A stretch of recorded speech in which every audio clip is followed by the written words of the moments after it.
En fait, ce qui est symbolique et significatif, c'est que le sabre de El Hadj Omar a été demandé par la famille omarienne depuis les années 90-93,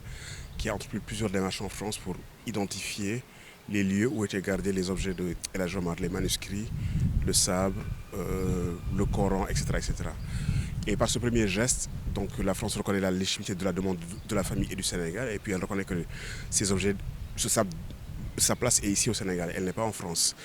Le sabre est déjà venu 2 ou 3 fois en prêt, il a été montré lors du sommet de l'OCI, et ce n'était pas normal que l'on nous prête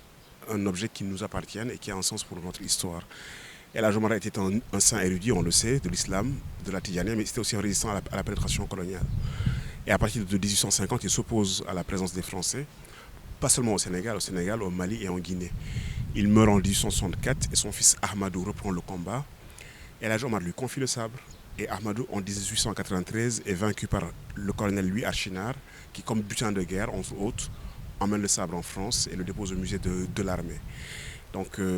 donc c'est important que le sabre revienne aujourd'hui et c'est important aussi dans un contexte d'un grand débat sur la restitution de l'héritage culturel, du patrimoine culturel africain en France et en Europe,